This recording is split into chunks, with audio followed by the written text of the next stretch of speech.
काल। हाँ तो भाई संगम काल 100 से ईसा 300 ईसा पूर्व माना जाता है। प्राचीन काल में तमिल कवियों द्वारा समय समय पर सभाओं का आयोजन किया जाता था और बहुत से विषयों पर विचार किया जाता था। इन सभाओं को संगम काल के नाम से जाना जाता है। 100 से 250 ईसा पूर्व के बीच में इस तरह की 3 सभाओं का आयोजन किया जाता था, इसलिए इतिहास में इसे संगम काल के नाम से भी जाना जाता है। मदुराई कपाटपुरम में इन सभाओं का आयोजन किया गया था।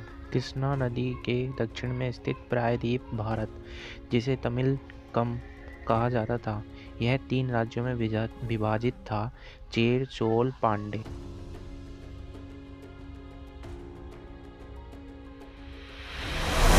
संगम काल में सबसे पहले चेर राज्य के बारे में जानते हैं। चेर राज्य चेर वंश पांड्य के उत्तर पश्चिम में कोचीन और दक्षिण मलबार क्षेत्र में फैला हुआ था। केरल का प्राचीन नाम चेर ही था। चेरों ने अपनी राजधानी वंजी करूर को बनाया था। धनुष इनका प्रतीक चिन्ह माना जाता है। चेरों की जो प्रमुख घटना मानी जाती है 150 ईसा पूर्व के आसपास मानी जाती है। चोलों के विरुद्ध आक्रमण था, जिसमें चेरों ने चोलों के राजा करिकाल के पिता को मार दिया था। बदले में चोलों ने चेर राजा को भी मार दिया। बाद में दोनों राज्यों के बीच समझौता हो गया था। हालांकि चेर कवियों ने सेन गुट्टवन, जिसे लाल चेर के नाम से भी जाना जाता था, उसे सबसे महान चेर राजा बताया है। कड़गी पूजा यानी पत्नी की पूजा की शुरुआत इसी लाल चेर ने की थी। चेर वंश का एक और प्रसिद्ध राजा था आदिगेमन। इसी आदिगेमन ने गन्ने की खेती की शुरुआत की भारत में। 2री शताब्दी के बाद चेर शक्ति खत्म हो गई।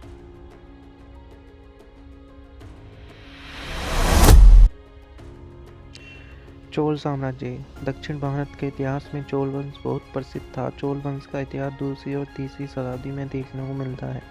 बाद में पांड्यों की शक्ति के कारण इनका पतन हो गया था और 9वीं शताब्दी में विजयालय के समय में फिर इनका उदय हुआ था। चोलों ने मंटूर, उरैयूर और तंजावुर को अपनी राजधानी बनाया था। चोलों का प्राचीन भाग माना जाता है। चोल राज्य को ही करोमंडल के नाम से भी जाना जाता है।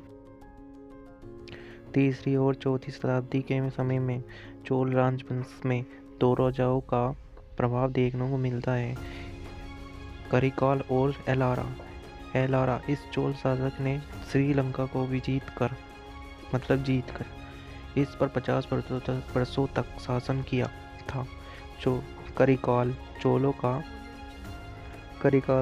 चोलों का पहला महानतम शासक था। ये श्रीलंका से 12,000 गुलामों को बंदी बनाकर भारत लाया था और कावेरी नदी के किनारे 160 किलोमीटर बांध का निर्माण करवाया था।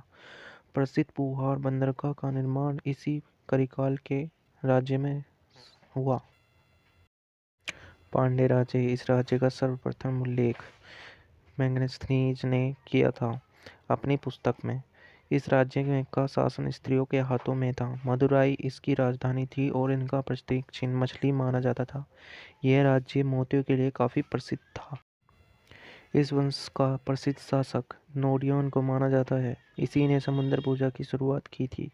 आगे चलकर 5वीं शताब्दी के बाद पांड्यों की